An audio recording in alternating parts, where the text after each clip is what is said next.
نحمده ونصلي ونسلم على رسوله الكريم اما بعد فاعوذ باللہ من الشیطان الرجیم بسم اللہ الرحمن الرحیم۔ آج کا میرا موضوع خاتون اول حضرت سیدہ طیبہ طاہرہ امہات المؤمنین حضرت خدیجہ الکبریٰ ہے۔ آج کی اس ویڈیو میں آپ کے حوالے سے گفتگو کروں گا اور آپ کے حالات زندگی کے بارے میں کچھ آپ کو بتاؤں گا، تو ویڈیو شروع سے آخر تک ضرور دیکھیے گا۔ حضرت خدیجہ بنت خویلد رضی اللہ عنہا مکہ کی ایک معزز مالدار عالی نسب خاتون ہیں جن کا تعلق عرب کے قبیلے قریش سے تھا، جو حسن صورت و سیرت کے لحاظ سے طاہرہ کے لقب سے مشہور تھیں۔ آپ نے حضور صلی اللہ علیہ وآلہ وسلم کو تجارتی کاروبار میں شریک کیا اور کئی مرتبہ اپنا سامان تجارت دے کر بیرون ملک بھیجا۔ وہ حضور صلی اللہ علیہ وآلہ وسلم کی تاجرانہ حکمت، دیانت، صداقت، محنت اور اعلیٰ اخلاق سے اتنی متاثر ہوئیں کہ انہوں نے حضور صلی اللہ علیہ وسلم کو شادی کا پیغام بھجوایا، جس کو حضور صلی اللہ علیہ وآلہ وسلم نے اپنے خاندان کے بزرگوں کے مشورے سے قبول فرمایا۔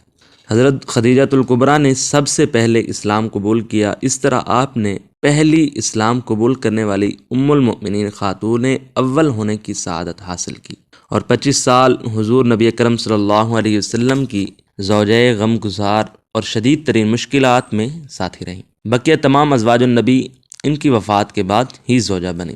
حضور نبی اکرم صلی اللہ علیہ وسلم کی ساری اولاد حضرت خدیجہ الکبریٰ رضی اللہ تعالی عنہا سے پیدا ہوئی، اور صرف حضرت ابراہیم رضی اللہ تعالیٰ عنہ کے کہ وہ آپ علیہ السلام کی ام ولد ماریہ کی بٹیا سے تھے۔ حضرت خدیجہ رضی اللہ تعالیٰ عنہ نے 10 رمضان سن 10 نبوی یعنی ہجرت سے 3 سال قبل انتقال فرمایا۔ اس وقت آپ کی عمر 64 سال تھی۔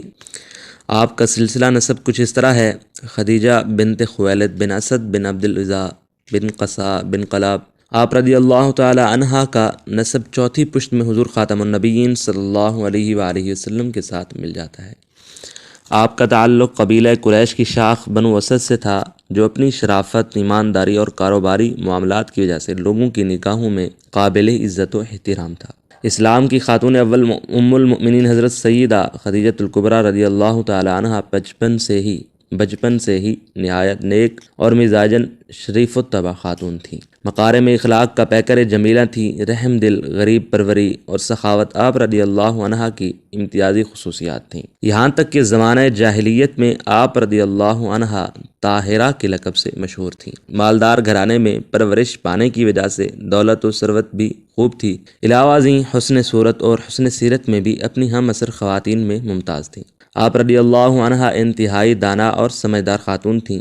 خدیجہ کے والد محترم خویلد بن اسد اعلیٰ درجہ کے تاجر تھے۔ جب بڑھاپے کی دہلیز تک پہنچے تو انہوں نے اپنا سارا کاروبار اپنی بیٹی خدیجہ کے سپرد کر دیا۔ آپ حجاز مقدس میں سب سے زیادہ مالدار خاتون شمار ہوتی تھیں۔ آپ کی تجارت کا سامان عرب سے باہر ملک شام اور یمن میں سال میں 2 مرتبہ جاتا تھا۔ آپ کے طرز عمل سے خواتین کو سبق ملتا ہے کہ عورت کاروبار کرنا بھی چاہے تو اسے اپنی چادر 4 دیواری کی حدود نہیں پھلانگنی چاہیے۔ جب آپ کے کانوں تک حضور نبی اکرم صلی اللہ علیہ وآلہ وسلم کی امانت و صداقت کا چرچا پہنچا تو آپ نے حضور نبی اکرم صلی اللہ علیہ وسلم سے سامان تجارت لے کر ملک شام جانے کی درخواست کی، جسے نبی اکرم صلی اللہ علیہ وآلہ وسلم نے قبول فرما لیا۔ اس دوران انہوں نے اپنے غلام میسرہ کو خصوصی ہدایت کی کہ وہ آپ کے کسی معاملے میں دخل اندازی نہ کرے۔ حضور صلی اللہ علیہ وسلم مال تجارت لے کر شام سے واپس آئے تو اس سال کا نفع گزشتہ سال کے نفع سے بہت زیادہ تھا۔ غلام میسرہ نے قافلہ تجارت کی ساری